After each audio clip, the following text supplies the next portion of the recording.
Call money బాధితులు ఒక్కొక్కరుగా బయటకు వస్తున్నారు. గుండెల్ని పిండేసే తమ గోడును మీడియా ముందు వెళ్లబోసుకుంటున్నారు.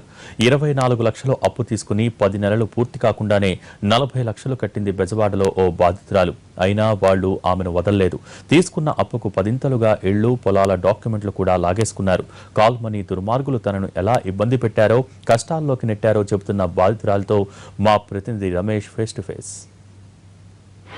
కాల్మనీ వ్యవహారాల్లో ఒక్కొక్కరుగా బయటకు వస్తున్నారు. బడాబాబుల నుంచి చిన్న చిన్న రాజకీయవేత్తలు దీంట్లో ప్రమేయం ఉంది.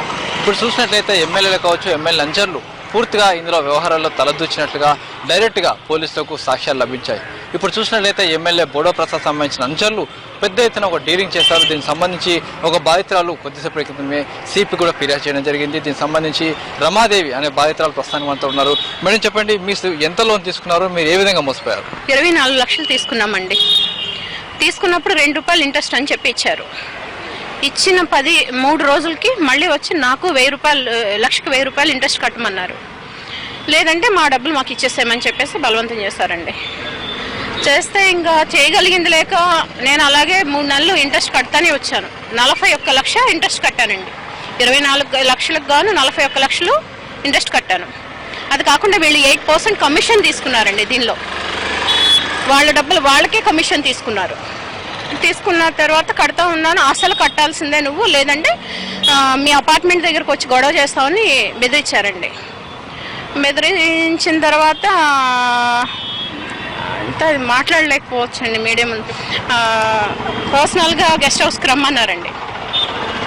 నేను రమ్మన్న తర్వాత తోట రిజిస్ట్రేషన్ చెయ్యి, లేదంటే మాకని చెప్పేసి బలవంతం చేస్తారు. అప్పుడు నాకు బీపీ అదే పెరిగి వైవీరావు గారి హాస్పిటల్లో జాయిన్ అయ్యానండి. 13వ తారీఖు 2వ నెల. 15వ తారీఖు హాస్పిటల్ కూడా వచ్చి నాన్న గొడవ చేశారండి. నేను హాస్పిటల్కే పేపర్స్ తీసుకొస్తాను, ఇక్కడే సంతకాలు పెట్టు, నువ్వు రిజిస్ట్రేషన్ చేయాల్సిందే అని చెప్పి, లేదంటే మేము చెప్పినట్టు చేస్తే మాత్రం వదిలిపెడతామని చెప్పేసి అన్నారు. ఇంకా పరువు పోతుందని చెప్పేసి ఒప్పుకున్నానండి. అది వేరే వాళ్ళ పేరు మీద ఉందన్నా కూడా వాళ్ళకే అమౌంట్ కట్టేసేసి మాకు రిజిస్ట్రేషన్ చెయ్యి అని చెప్పేశారండి. అప్పటికి వేరే వాళ్ళ పేరు మీద ఉంది. ఇంకా చేయగలిగింది లేకుండా మా నాన్నగారి చేత నా చేత బలవంతంగా సంతకాలు పెట్టించుకుని నూజివీడు రిజిస్టర్ ఆఫీస్లో చేంజ్ చేసుకున్నారు. దీనికి తాలూకా మా దగ్గర చెక్కులు, నోట్లు, ఖాళీ ₹100 బాండ్ పేపర్స్ నావి, మా చెల్లివి, మా ఫ్యామిలీ ఫ్రెండ్ వాళ్ళవి అందరూ తీసుకున్నారండి. ఇవి కాకుండా ఈ మామిడి తోటే కాకుండా వేరే జామ తోట పాస్బుక్స్ కూడా వాళ్ళ దగ్గర పెట్టుకున్నారండి. ఆల్రెడీ ఇది రిజిస్ట్రేషన్ టైంలో అడిగాను, ఇది రిజిస్ట్రేషన్ చేయించుకుంటున్నారు కదా, మీ అమౌంట్ కట్టి నేను చేంజ్ చేసుకుంటాను, ఇది మరి మిగిలిన మా పాస్బుక్స్ అవన్నీ ఇచ్చేసేయండి, చెక్లు, నోట్లు అన్నీ ఇచ్చేసేయండి అని అడిగానండి. అడిగితే నేను లాకర్లో ఉన్నాయి, రేపు తీసుకొచ్చిస్తాను, ఇంటికి వచ్చి తీసుకెళ్ళని చెప్పేసి అన్నారు. అలాగే నేను తెల్లారి వెళ్ళానండి. 2-3 సార్లు తిరిగిన ఆయన లేరని చెప్పేసేసి నా డాక్యుమెంట్స్ ఏమీ ఇవ్వలేదండి. మళ్ళీ వెళ్ళానండి. వెళ్తే మళ్ళీ ఇంకా నువ్వు నాకు 25 లక్షలు కట్టాలి, కడితేనే ఈ పేపర్లు నీకు ఇస్తాను అని చెప్పేసి అన్నారు. అదేంటి మొన్న ఇస్తానన్నారు కదా రిజిస్ట్రేషన్ టైంలో, మళ్ళీ ఇదేంటంటే ఇంకా అప్పుడు మళ్ళీ కూడా ఇదే మొదలండి. నువ్వు గెస్ట్ హౌస్కి వస్తే నీ పేపర్స్ నువ్వు తీసుకెళ్తు కానీ, లేదంటే మాత్రం ఇంకా ఇంతే అని చెప్పేసి అన్నాడండి. ఇట్లా జరుగుతూ ఉందండి. నేను ఎప్పుడు పేపర్స్ కోసం అడిగినా ఈ విధంగానే టార్చర్ చేశాను. నా డాక్యుమెంట్స్ ఏమీ తిరిగి ఇవ్వలేదండి. ఆ తర్వాత మళ్ళీ తెల్లారుజామునండి 4 గంటలకి బాగా తాగేసి వచ్చి కింద అపార్ట్మెంట్లో వాచ్మెన్ దగ్గర నా గురించి చండాలంగా మాట్లాడారండి. ఇంకా ఇదంతా తట్టుకోలేక నేను అక్కడ నా పేపర్స్ రావేమో అని చెప్పేసి నేను సూసైడ్ అటెంప్ట్ చేసుకున్నానండి. ఏప్రిల్ 6వ తారీఖు నైట్ చేసుకున్నానండి. సూసైడ్ అటెంప్ట్ చేసుకుంటే హాస్పిటల్లో 8 రోజులు ఉన్నానండి. హాస్పిటల్కి కూడా వచ్చి ఇదే టార్చర్ నన్ను.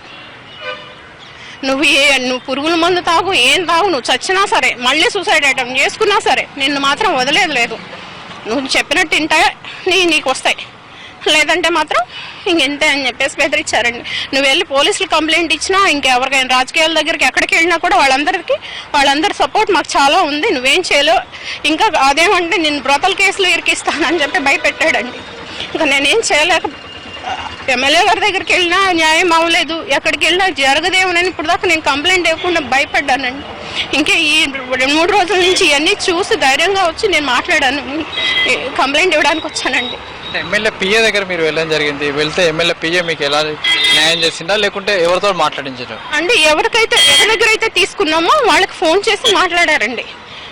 ఏంటి ఇదేంటి అంటే మేము బయట నుంచి ఎక్కువ ఇంట్రెస్ట్లకు తీసుకొచ్చాము, మేమేం తగ్గించేది లేదని చెప్పేసి మాట్లాడారండి. అదే మిమ్మల్ని ఏ విధంగా వేయించారు? డబ్బుల కోసం ప్రధానంగా తీవ్రమైన ఒత్తిడికి, తీవ్రమైన మానసిక వేదన గురి చేస్తారు. ఏ విధంగా?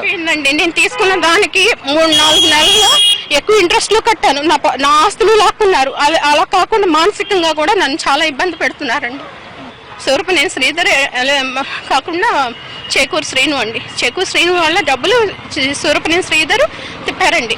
చేకూరు శ్రీను గారు మరదలకి చేయించాడండి తోట కూడా రిజిస్ట్రేషన్. వాళ్ళ పేర్ల మీద పెట్టుకోకుండా వాళ్ళ మరదల పేర్ల మీద పెట్టారండి.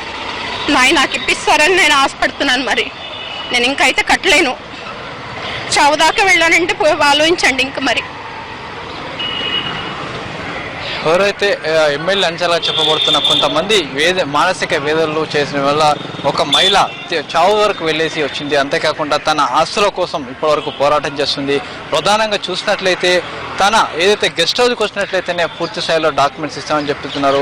24 లక్షల రూపాయలు తీసుకున్న అప్పుకు గాను ఇప్పటికీ 41 లక్షల పైగా వడ్డీ రూపంలో చెల్లించారు. మరొక 25 లక్షల రూపాయలు కావాలని చెప్పి ప్రధానంగా డిమాండ్ చేస్తున్నారు. అయితే ఇలా ఏదైతే కొన్ని పార్టీలకు కావచ్చు, కొంతమంది రాజకీయ నేతలకు కావచ్చు, కొంతమంది పోలీస్ అధికారులకు కావచ్చు, ఇలా చాలా మంది అనుచరులు ఈ డైరెక్ట్గా కాల్మనీ కేసులలో ఇన్వాల్వ్మెంట్ ఉంది, వాళ్ళ ప్రమేయం ఉంది. వాళ్ళకి సంబంధించిన ఒక్కొక్కటి కేసులు కూడా ప్రస్తుతానికి పోలీస్ కమిషనర్కి చేరుకుంటున్నాయి. ఈ నేపథ్యంలో పోలీస్ కమిషనర్ వాళ్ళ బాధితులకు భరోసా ఇచ్చే నేపథ్యంలో వాళ్ళకి సంబంధించిన కేసును టేకప్ చేసి వాటిపైన విచారణ కొనసాగిస్తున్నారు. కెమెరా పర్సన్ రాజా రమేష్తో రమేష్ వైట్ల.